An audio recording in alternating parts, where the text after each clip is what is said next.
Right, thanks for the invitation to come and present today. So I'm going to be talking a bit about problematic gaming and addiction. But before I sort of get into that, I just thought it might be useful to introduce myself. So I'm James Driver. I'm a psychotherapist. I'm working in private practice and also with the Salvation Army and their addiction service in New Zealand. And I'm doing my master's dissertation at the moment, just finishing it up, into the experiences of treatment for people who have got gaming addictions. I'm also the founder of Net Addiction New Zealand, which is a site sort of focused on gaming addiction particularly. But sometime before all of that, I was Benway Monochrome, a level 60 bard on the Wraith server in EverQuest. I had an epic weapon and killed a lot of internet dragons, and was a member of one of the most accomplished guilds on the server at the time. And by the time I finished playing EverQuest, I had over 2,000 hours played just on that character, and a whole lot more on other characters as well, which I worked out was about 16 hours a day. So one of the reasons that this area appeals to me, that I'm sort of interested in this issue around gaming addiction and problematic gaming, is because of my own experience. I went through a pretty difficult period of my own life when I was doing this gaming, and yeah, as you can imagine, 16 hours a day wasn't really leaving a whole lot of space in my life for much else. I eventually sold my character on eBay for $300 US. I don't think I've got the maths here, but I worked out that it came to something like 17 cents an hour or something like that if I took into account the time spent playing. Of course, that doesn't really offset the fact that I also dropped out of university because of my gaming and racked up a fair amount of debt at the time. And yeah, for people who might not have seen some of these older games, this is what it looked like back then. This is what I spent 16 hours a day staring at. Thankfully, game graphics have come a fair way since those days. So, yeah, just to give a bit of an idea about what I'll be talking about today, I want to briefly just talk about what gaming is and some of the different types of gaming, talk a little bit about some of the gaming statistics, and then discuss, I suppose, the differences between high engagement, problematic, and addictive gaming.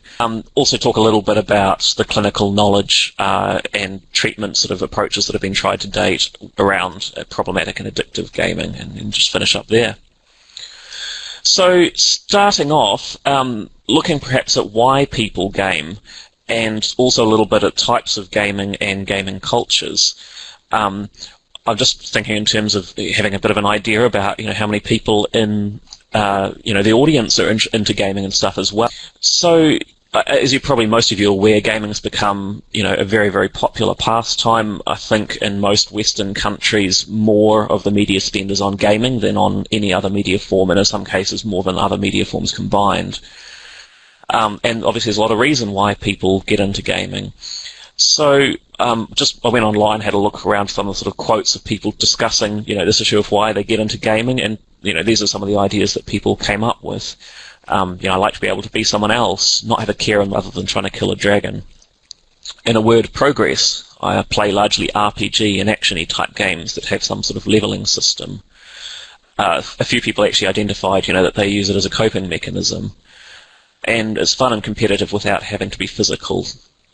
So a lot of different reasons for different people, and there's been quite a bit of research into, the reasons that people game and the reasons that people compulsively game, and these are some of the sort of the findings that have come out of that research, motivations that a lot of people have. There's a sense of accomplishment, overcoming challenge, making progress. Social elements can be really big, especially in the online games, feeling important, powerful, collaborating. The competition, again, that can come from online games, and winning and sense of triumph. There's escapism. Games can be incredibly absorbing, and it's a very sort of easy way to engage in another world and sort of avoid life's difficulties for a while. And often there's this element of sort of exploration. People enjoy being part of a story, being the protagonist and uncovering a mystery and so on. So within gaming, it's sort of a really broad term, and there's a lot of different types of games within it, and often there's sort of different motivations for playing the different types of games as well. They serve kind of different functions. So I want to just briefly go over some of the different types of games that are available today and some of the cultures around those. starting with single-player games. Gaming was originally more of a sort of a single-player activity in terms of computer gaming, but nowadays, multiplayer games are almost the norm rather than anything else. But there's still quite a lot of money in the single-player gaming industry, and this is where often a lot of money is spent in trying to create like a really compelling story, create a narrative in which a player feels really engaged in being a part of the game world. Some of you will be really familiar with this kind of things, but I just wanted to briefly show a trailer for one of these sort of games. If you're not familiar with it, it might give you a bit of an idea of the sort of thing that people are being shown that is, drawing people into these game worlds. So I'm just going to bring this video up if I can. Peggy 18.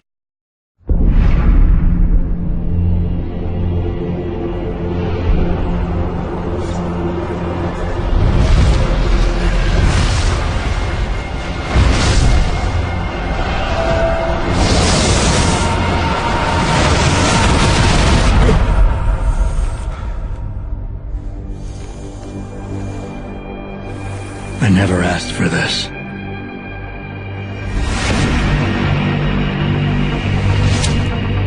If you want to make enemies, try to change something. The year is 2027. It's a time of great innovation and technological advancement.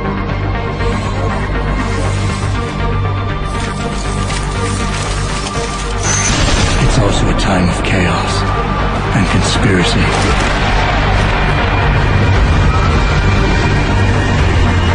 I don't even know whose side I'm on.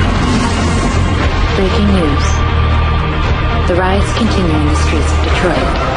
Protesters rallying outside of Seraph Industries, one of the world's leaders in the controversial science of human augmentation. These people, Adam, they're like ghosts. Always in the shadows. Always hiding behind lies. Proxy soldiers. I need you to find them. They cannot stop us. They cannot stop the future. I never had a choice of what happened to me.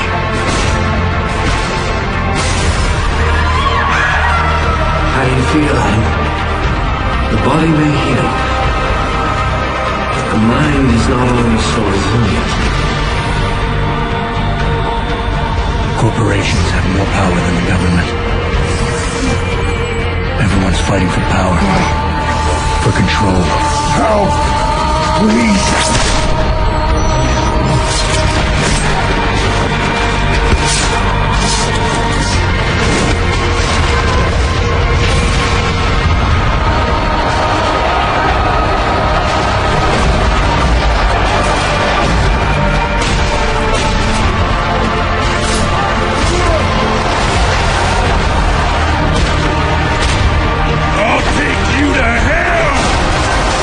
Police have opened fire on the crowd.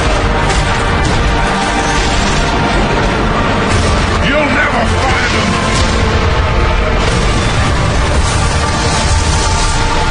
I'll never stop looking. Alright, so the next type of gaming I wanted to talk about was esport gaming. This term refers to games that are played at a professional level. There's a number of sort of games that are played. A lot of them are team-based games. You may be familiar with some of these names: StarCraft, League of Legends, Call of Duty, and so on. As I said, they're sort of usually individual or small team-based games. And this is a really quickly growing sort of area of gaming. All Stars Shanghai 2013 for the game League of Legends.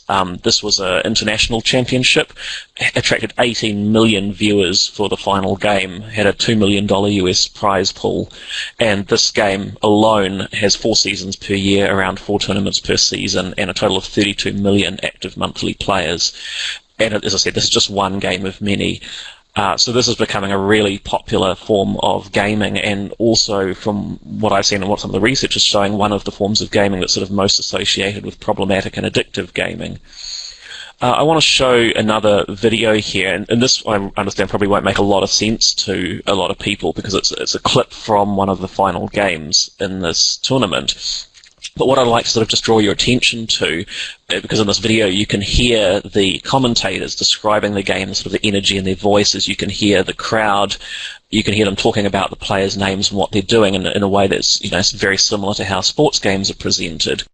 And hopefully it'll give you a bit of an idea of the kind of atmosphere that's generated in these online tournaments and why that, you know, might appeal to some people. So I'm just going to bring this video up here. Connection just because of how much he's bouncing around. I feel like I can't even be pretty sure. You can't. These fights are ridiculous. Like we said, you watch Diamond, but Diamond Cataclysm. Here they go, though. Out of it. They are going for the Baron again. It does not look like they have a way to walk out of this one without taking damage on the backside. The wall goes down. They pressure him in. There's the first locket to stop some Baron damage. They begin the fight. Expresso, the Cataclysm to the backside is right on to Skara. He is shredding Soaz and Diamond right now. The first kill coming out. Full health. It does. Soaz. They are still going. Double lift with full health in this fight. As Requiem comes down, he flashes into safety. And a kill on the yellow B. Here comes that Guardian Angel. The 1, 2, 3. No, he misses it. But he shifts back in. Another 400 gold. Double is getting a Penta. Triple kill for this. The 1 kill. Penta for double. Penta kill. Double lift. Wow, what a way to get an ace at the end of a 48-minute game. Looks like North America is just cruising down for this Nexus. There is no way they're going to take 60 seconds. So you'll see from that video, the amount of sort of enthusiasm and the fans that these players attract. They've even got, you know, the little videos of the players down in the corners. And so, this has become like an increasingly popular form of gaming for a lot of people. And I think as well, because of the, I suppose, sort of the appeal of the possibility of professional gaming, of, you know, winning these $1 million prizes, this can be, hugely motivating for people to continue playing these games, to continue trying to get better, along with the sense of just, achievement and gratification that comes from winning these sort of games. And one of the people that I've worked with who's had problems around their gaming behaviors, it was with this type of game, and they spoke a lot about how when they were playing the game, it was one of the few times that they felt a sense of real competence, of real potency in their life. And that can be a very hard thing for someone to give up if that's sort of the only area in their life where they're getting that form of gratification. So the next form of gaming I just wanted to mention is massively multiplayer online games. These are games that have a sort of a persistent world. There's a kind of an online reality that you can log into 24 hours a day, 7 days a week, any time from anywhere, and the world sort of carries on even when you're not in the game. This is the sort of game that I used to play, the EverQuest that I talked about. There's a lot of more modern games in the same style, World of Warcraft, Second Life. You may be familiar with some of these names. These games have also tended to be very popular and also highly associated with problematic and addictive gaming. World of Warcraft, I think it's got about 8 million subscribers now. It used to have more. The games are often designed in such a way that they require collaboration between players. They often require sort of large teams of 10 to 40 people at a time to be successful. And so gamers tend to form into what are often called guilds, which are a way of essentially maintaining these connections between people. And this is both sort of gratifying for people, but also can lead to, in some people's case, a sense of sort of obligation to the social connections that they have online. And that can be a very compelling part of these games. And in addition to those sort of social elements that keep people playing, these games often use various sort of psychological mechanisms that encourage people to keep playing, operant conditioning, variable reward structures, and so on. I'll come back to some of that a little bit later. So just going to show one more video here. This is from World of Warcraft. This is showing basically just the number of players that can be online at any one time. Each of these creatures that you'll see in the game is one of, I think, 200 or 300 players that was in this particular raid in the game, is what they called it.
So I'll stop that there again. I don't need to show the whole thing. So what's actually going on there is that's 200 or 300 players in the game, all of whom are on the same kind of team in the game, if you like, attacking a city belonging to 200 or 300 players from another side. So these can be like huge, multiplayer kind of events in the game, and just part of the whole game world that, as I said, persists as even when people are sort of not logged on into the game. And lastly, just wanted to touch on what's becoming an increasingly popular form of gaming, which are the social, mobile, and Facebook games. These are things like Candy Crush, Farmville, and so on. Again, you've probably heard of some of these names, which are often played through Facebook or on people's mobile phones and similar devices. Increasingly, these are shifting to what are called sort of free-to-play or freemium business models, which is a business model where the game itself costs nothing to download and install on your phone initially, and then players are encouraged to make small microtransactions, purchases of maybe $1 or $2 at a time, for benefits in the game, and players are often sort of encouraged to do this more and more frequently the more often that they play the game. And this is also where I think we're starting to see an increased overlap with real money gambling as well. A number of companies such as Zynga offering both real money gambling games as well as free-to-play games that are at least supposed to be sort of designed not to be gambling games, and yet they still require real money in order to continue making progress in the game. So one of the guys, Raman Shokrazad, is a game economist. He's helped develop some of the sort of economic models underpinning some of these games, and he coined this term coercive monetization to describe these business models that depend on the ability to trick a person into making a purchase with incomplete information. And so this is one of the business models that's being widely used by this type of game. And then just going to touch on a few of the techniques that they actually use to do this. So one of the most common techniques that you'll see in these free-to-play games that is designed to encourage people to spend money is this use of what they call premium currencies. And Raman Shokrazad commented on this, saying research has shown that putting even one intermediate currency between the consumer and real money makes the consumer much less adept at assessing the value of that transaction. So what that means is, in these games, you don't purchase items in the game with real money. Instead, you purchase an in-game currency with real money, and then you use that in-game currency to purchase items in the game. So it creates a psychological buffer, essentially, between the real money you're spending and what you're getting with it. It kind of hides the fact that you're potentially spending more money than you might intend to. Kind of like using chips at the casino, that kind of thing. The other thing these games are very good at is creating a sense of urgency. If you play these games, you'll see these kind of things all the time. The special offer just for you lasts for, only the next hour and a half, buy it now, all this kind of thing. And one of the neat kind of tricks, I suppose, that these games can do is, because the things you're buying have no real monetary value, they can offer you, discounts that look to be a really good deal. So you'll see this one, it's kind of cut off, but, 79% off or 90% off or whatever. And, they'll offer you these time-limited deals that seem to be ridiculously good value, but of course you're still spending real money for virtual goods. And they've also shown, this is Raman Shokrazad again saying this, that a user's capacity to do basic maths is handled in a different part of the brain that develops earlier, and you can feel the urge to save money by buying more. So younger consumers are likely to be more affected by this particular kind of technique. Another form of coercive monetization, and this is one that's common across almost all of these games, is what's been termed a progress gate. So most of these games let you play them for free up to a certain point, and they often require a certain amount of skill. They can be quite enjoyable, engaging games. And so up to a certain point, the player has a sense that they're making progress, and that they're making progress because they're good at the game. It's quite satisfying. And then at a certain point, they will reach a stage where it's very, very difficult, if not impossible, to make progress without spending money. So the way this works, I've just taken this example from a game called Puzzle and Dragons. It's one of the highest grossing mobile games at the moment. I think it makes about $5 million a day, and this is a free-to-play game. So in this game, you control a little group of heroes. That's what this little guy down here is. You go into a dungeon, and you're trying to defeat monsters of some kind in that dungeon.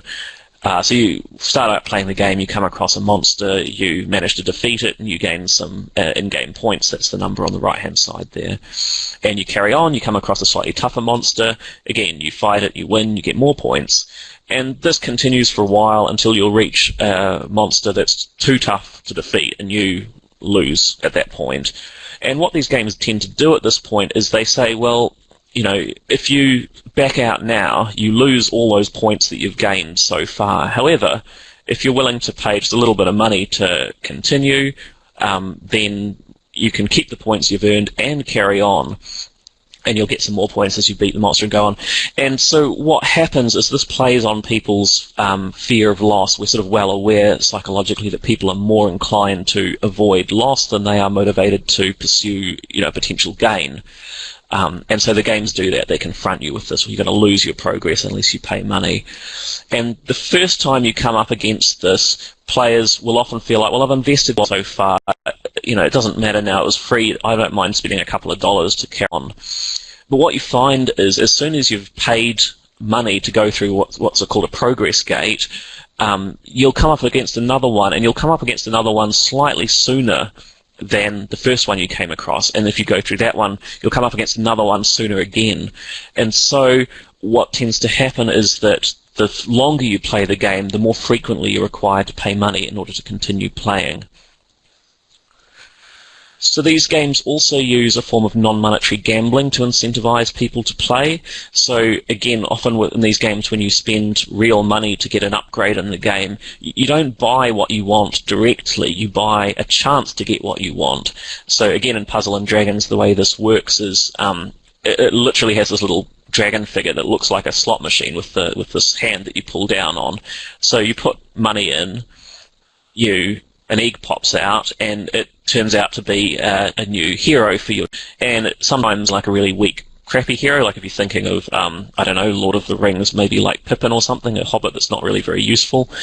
And you keep trying it. The more money you put in, the greater your chances of getting something you want. And eventually, if you put in enough money, because it's essentially just gambling, you're going to end up with something really awesome.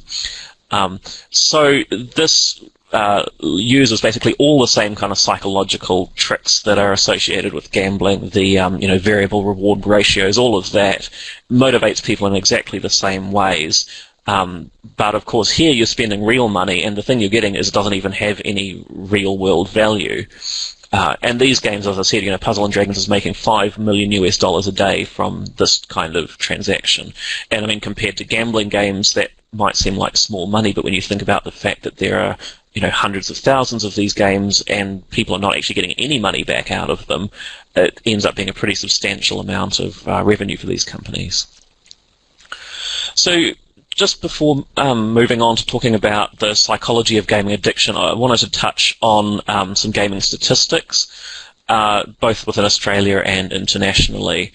This is from the international, I can't remember what this company's called, Interactive Gaming and Entertainment Association report, I think that's it, 2012. 93% of homes in Australia have a device capable of playing games. The average age of Australian gamers is 32 compared to the average overall age of 37. 98% of those aged 6 to 15 play games to some extent, and the majority of gamers play every 1 to 2 days and between 1 to 2 hours at a time. So the majority of gamers are playing, relatively moderately. However, around 8% of men and 5% of women play games daily for 4 or more hours, and a small percent play for 6 or more hours. I can't say for sure, that that's not necessarily an indication that that's problematic gaming, but by the time you're starting to go past, 6 hours a day, it would be difficult to see how that wouldn't be impacting on other areas of your life in a negative way. Around the world, studies have been conducted into problematic gaming in Germany, USA, South Korea, Australia. Addiction rates vary depending on the criteria used. Most seem to indicate a problematic gaming rate of around 10% in the general population aged 13 to 25. But it's very difficult for there to be much sort of consensus around this research because there's no established criteria for problematic gaming or gaming addiction at this point. So there is a problem around the diagnosis for gaming addiction, and what I suggest is that it maybe is useful to look at this from the point of view of a sort of a continuum that goes from high engagement with gaming at one end through to gaming addiction at the other end. So I'm just going to talk a little bit about that now. But briefly to touch on this problem of diagnosis, as I mentioned, there's no clear consensus around behavioural addictions at all, really, let alone gaming addiction, which is very much sort of a new criteria. Internet gaming disorder, as you may be aware, has recently been added to the DSM 5th edition as a condition requiring further research. However, I think there's a real challenge with trying to settle on an official diagnosis for something like gaming addiction. I think diagnostic tools by their nature often need to be conservative. I mean, the DSM's already come under a lot of flack, as have other diagnostic tools like the ICD, for essentially medicalising what other people might often see as just being life problems. And I think there's some validity to those criticisms. It is very difficult to settle on a consensus for something that's emerging. And the problem with something like this is the rate of technological change is so rapid that I think by the time we're able to reach any kind of consensus about diagnosis, we'd be about 20 years behind the curve. By the time people are thinking about gaming addiction and internet addiction, people are actually mostly engaged with smartphones or tablets. The technology is going to be moving on significantly faster than we're able to sort of actually make reasonable assessments of the psychological impacts of that. So yeah, I think there are some issues with diagnosis because of those factors. And of course, different forms of gaming meet different psychological needs. Some people game for the sense of belonging and identity that comes from being part of an online community. Some people game for the sense of competition and potency that they get from some of those esport type games. So I'd suggest that perhaps gaming could be conceived of as a continuum from, at the one end, casual gaming, people who are playing 1 or 2 hours every couple of days maybe, through highly engaged gaming where people might be playing a lot of hours but it's not negatively impacting them, all the way through to gaming addiction at the other end. So I've based the sort of model off models that have been used for other forms of behavioural addiction and also models that have been suggested by other researchers for gaming. So the idea here is, highly engaged players may enjoy gaming, spend a lot of time doing it, experience a state of flow while they're gaming, may lose track of time or become wholly absorbed while gaming. However, they can stop without distress and can maintain other aspects of their life. So I suppose it's just like being, highly engaged with any other hobby, really. Problematic gamers, however, I think tends to happen where gaming starts to meet psychological needs that are not being met through any other mechanism. So if somebody's only form of social contact or any sense of being valued comes through gaming, I think there's a risk at this point that gaming can start to become problematic, and other aspects of that person's life may suffer as they become more invested in the game and less invested in finding ways to meet those psychological needs in other ways. So this is just a quote from a poster on the online forums at Olganon, which is Online Gamers Anonymous, a recovery community for gamers. And just to give an idea of the sort of thing I'm talking about when I'm thinking of problematic gaming. So this guy's talking about, calling in sick to work because he'd stayed up too late the night before, or because there was, a guild raid on, an in-game event on that he wanted to attend.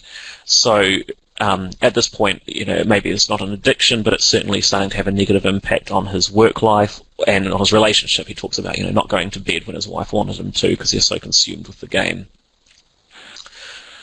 So problematic gamers may begin to think obsessively about gaming, even when not playing, lose track of time while gaming to the detriment of other aspects of their life, become agitated or depressed when gaming is interrupted, and develop tolerance mainly to play for longer and feel the same sense of sort of satisfaction or engagement. And I think the big thing here is, gamers start to use gaming as a coping strategy where it starts to become problematic. So a lot of these things will probably seem familiar to you in terms of problem gambling as well, a lot of similar kind of psychological results, I suppose, of the problem. So then at the extreme end, you've got gaming addiction, and I think at this point, it's probably a small minority of gamers who experience what could be considered as sort of a true addiction to gaming.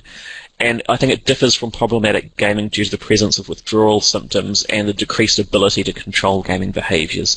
So at this point, players may not actually enjoy the gaming anymore, and yet they still feel compelled to do it. And this was the point that I sort of recognised reaching with my own gaming. There was a stage where I no longer got any sense of satisfaction or enjoyment out of the game, and yet I still logged on. First thing I did in the morning, turn on my computer and log into the game. So it becomes highly compulsive and uncontrollable at that point. And at this point, it can have quite catastrophic effects. There's a lot of examples of people being left by their partners, losing their jobs, their house, and so on. And at the extreme, I've probably seen the stories of people who've died, in Korea, where this is a particular problem.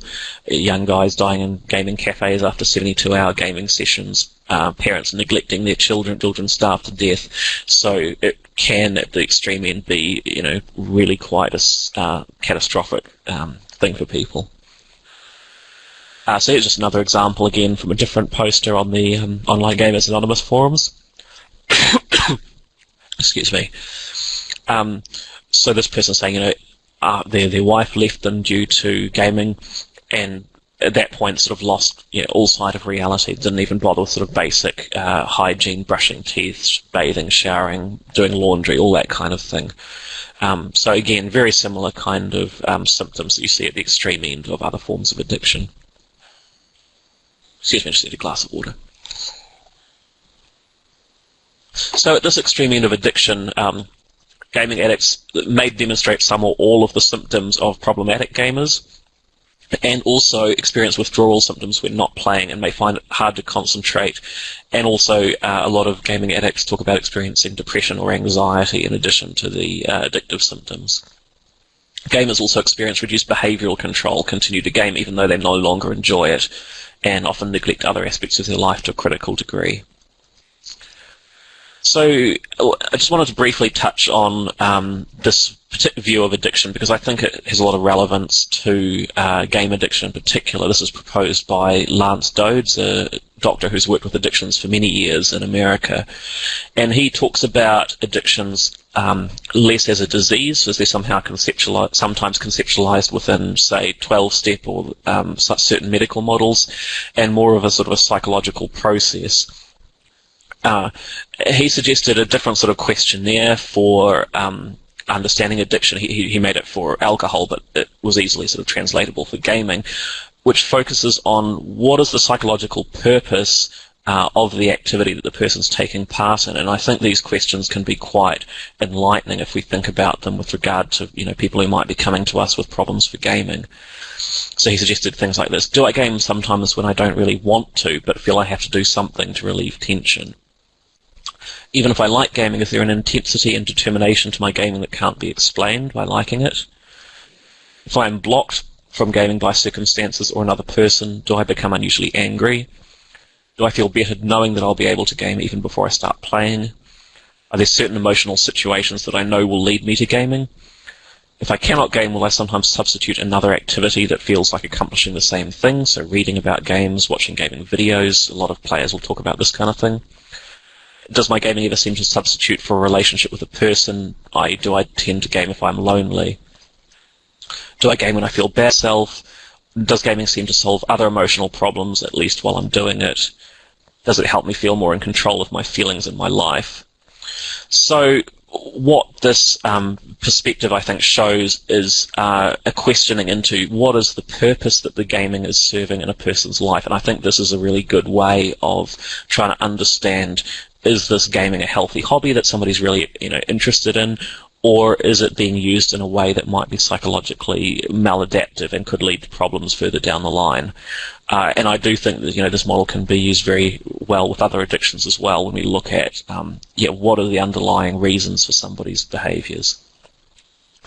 So just to compare healthy versus unhealthy gaming, as I said, a lot of the sort of studies seem to come up with this figure around 9 or 10% of gamers exhibiting what could be problematic gaming habits.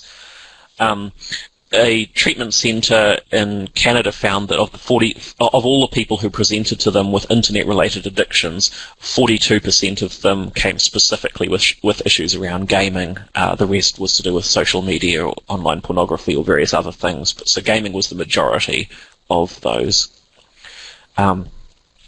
This guy, Sharrock, has done a meta-analysis on the etiology of internet addiction and concluded that it often stems from intrapersonal psychological conflicts or the need to compensate for social or interpersonal difficulties. There's a lot of evidence that it's merely a means of expressing another underlying disorder, or that it's symptomatic of underlying problems. So a suggestion again that problematic or addictive use of the internet or gaming is in response to other psychological needs that might not be being met in other ways. And that unmet emotional needs in childhood heighten subjects' vulnerability to internet addiction. So again, it seems like when there are psychological needs that have not been satisfied, gaming can be quite a gratifying way of meeting that for some people, and that can lead to problems. So I think, addiction in gaming can often begin as a healthy coping mechanism or a form of entertainment. It's obviously a very popular pastime. The majority of young people do game these days. It also is often encouraged. There's not much of a sort of an awareness, I suppose, of the fact that it can lead to problems. It's a cheap form of entertainment and, a way to keep in touch with friends online. And I've seen this working in a sort of a stopping violence service in New Zealand with some of the young people. Some of the clinicians would even encourage them to, go and play on the Xbox or whatever if that was a way that they found to blow off steam. And, in places that might be quite appropriate and quite helpful. But I think if somebody learns that that's, their only way of coping with emotional distress or anger, that could very easily lead to problematic or addictive gaming further down the line. So addiction, I think, is often an interplay of predisposing factors and game design, which takes advantage of our natural psychological responses. So some of those predisposing factors, isolation, social anxiety or social exclusion, failure to satisfactorily meet emotional needs in the present, which could stem from early childhood deficits, distressing life circumstances, work, relationship health, and so on. And particularly when people have limited development of coping strategies. So all these other sort of stresses, I suppose, can be managed if people have got other ways of coping with it. But as I said, if gaming becomes a primary coping strategy early on, then that can be problematic. And what I've seen in some of my research as well is, especially with the younger generations, people have been gaming for as long as they can remember. And so people are often maybe using gaming as a coping strategy since, in some cases, age 4 or 5 with one of the people I was interviewing. So this is quite different from people perhaps using, say, substances as a coping strategy, which often doesn't get introduced until significantly later in life. So this can be something that people, are developing very, very early on in some cases. There's also psychological factors that contribute to game design.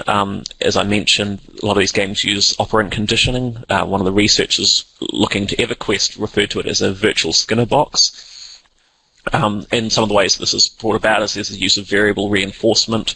A lot of these games reward you with sort of randomised items that come from the monsters that you're defeating or whatever. So there's always a potential reward, but it's not guaranteed. There's usually an exponential curve of time invested versus rewards gained, so you make a lot of progress very early on when you start playing these games, and it gradually becomes slower and slower, so you're motivated to spend more and more time. There's the use of the social psychology as well. A lot of these, the social multiplayer games, people talk about being motivated to continue playing for a fear of letting other people down, or just valuing the sense of being needed. I'll just skip past a few of these ones. Exploiting the fear of loss, as I mentioned, so people are much more inclined to avoid loss than they are to seek reward, and so a lot of these games will do this in different ways by sporadically saving progress or require time investment of multiple people. So just to finish off briefly, going over some of the treatment approaches that have been tried to date. Outpatient CBT therapy has been shown to be effective in some research. although they did find with some of this research that there was a 66% dropout rate with this particular client group using CBT methods. So obviously fairly significant room for improvement. Very little other research has been done around other therapeutic methodologies or modalities. As you may be aware, research has generally shown that the modality of therapy is not so important compared to more sort of generic factors. So if this form of therapy has been effective, it's likely that other forms will be as well. This is just a hypothesis, but the fact that a lot of problematic gaming can stem from interpersonal problems and people seeking a sense of sort of belonging and identification through the game could suggest that group therapy and sort of interpersonal approaches to treatment could be effective as well. China, which is one of the countries that's got a sort of most significant problems around gaming addiction, has tried sort of a boot camp approach. There's no data on the effectiveness of those, and there have been reports of abusive practices coming out of them, similar to some of those that we've seen from sort of the US boot camps for young people. However, there has been sort of improved licensing changes in recent years, which may lead to improved practices, but I won't be holding my breath for that one. Other forms of activity-focused therapy centres have been created in various places around the world, equine therapy and outdoor therapy in South Korea, inpatient skills-based treatment in the USA. And in various countries, internet addiction counselling centres have been set up, sometimes standalone and sometimes alongside other facilities. So South Korea, which is probably leading the world both in terms of research and treatment for gaming addiction, but also in terms of the number of people who appear to be having problems with it. They have 140 government-funded internet addiction counselling centres around the country. So you compare that to what's available in New Zealand and Australia, and you can see we're a fair way behind the times in that regard. So, just the final thing. As I mentioned at the start, I am doing my master's dissertation at the moment into the experiences of people who have received treatment for gaming addiction. And it's not quite finished yet, but I just wanted to touch on some of the major findings that have come out of that so far. One of the main ones is around the sort of issue of foreclosure. A lot of by which I mean gamers are experiencing clinicians prematurely shutting down an exploration or discussion of gaming issues. So people are coming in and saying that gaming's the problem, and they're having experience that clinicians are kind of dismissing that and saying, oh no, it must be something else, or expressing a disinterest in exploring it further. And a lot of gamers have, talked about being put off seeking treatment because of this, in addition to the fact that, there's no specialist services in most of the countries for actually addressing these issues, so they're not quite sure where to turn in the first place. Some of them have their sort of hypothesis is that they felt the clinicians were uncomfortable treating gaming as a problem and preferred to focus on things that they were more familiar with. So it may be that, some clinicians treating this issue feel like they're not prepared to deal with it, or that they're not sufficiently trained to deal with it. So there may be a need for further professional learning in this space. And yet gamers talked a lot about feeling frustrated that they were the experts and that yet they were not taken seriously by the clinicians. The other thing a lot of people talked about fearing or experiencing was shame and stigma and judgment from clinicians. There was a sense that there was a lot of shame and stigma around gaming addiction in general, in addition to the fact that it might not be taken seriously, that even if it was, that gamers might be looked down on as having low willpower or being socially inept, or there's a lot of sort of ideas as to why that might be the case. But yeah, gamers had this idea about shame and stigma quite strongly. And so what this could contribute to is that gamers might not disclose their gaming behaviours or might minimise it when asked about it, and this is what several of the people I interviewed talked about doing. So I guess the upshot of that is that clinicians need to be mindful of this and open, I suppose, to asking people about their gaming behaviours and willing to sort of explore it in a non-judgmental way so that people do feel comfortable enough to actually disclose what's going on for them. So yeah, basically this, that there needs to be a respectful treatment environment in which there's curiosity and exploration from the clinician rather than a sort of a judgment and assessment-based approach. Identity and belonging seems to be a very major factor that draws people into a lot of these games. So especially the online games, a sense of belonging, being respected and known for their online identity is highly valued. And so for people facing giving up gaming, that's actually a very significant loss as well. It might be, as in one person said, that's 99% of my social life that I'd be giving up if I quit gaming. And so in working with this issue, I think clinicians need to be very aware of that and help, I suppose, work with people to acknowledge and prepare for their loss. So yeah, one of the other things that came out of this, I suppose, along similar lines, was that when gamers who were seeking treatment did find others like themselves in treatment, either through online groups or through face-to-face therapy, it seemed to be very valuable to them to have a sense that there were other people like them who could relate to their problems. So just a few places you can sort of go to for some more information. As I've used this site a couple of times, it's probably the biggest source of information around this topic from a first-hand perspective is Algernon, which is Online Gamers Anonymous, and they have various forums and so on where people who are trying to overcome their gaming addiction, or the family members of people who are, talk about their experience. And those other two sites are similar kind of things there. And there's also a reading list. Oh, sorry. So this is just, you can't really see it very well on this slide. This was just to try and show the number of posts that were actually on this site. If you could see this, it shows that, there's a number of, every sort of a couple of hours apart, there is new people posting on this Online Gamers Anonymous site looking for help. So it's, from that alone, we can see, there's actually a lot of people looking for help with this issue, and it's, I think, only going to become an increasingly significant problem. So yeah, just to conclude, there's no clear diagnostic criteria around gaming addiction at the moment. It can begin in a variety of ways. I think it, primarily arises in order to meet psychological needs that are not otherwise being met, and when that becomes the primary way of meeting those needs, that's where it can start to become problematic and addictive. And obviously there's an ongoing need for further research, and I think that the research that is needed is less about trying to sort of diagnose and classify exactly what is gaming addiction, and more about treatment, what is actually effective for people who are struggling with this issue. Because what we're seeing is that people are self-identifying as being gaming addicts. They don't need to be diagnosed to know that that's what the problem is for them. Help and support in actually overcoming the problem.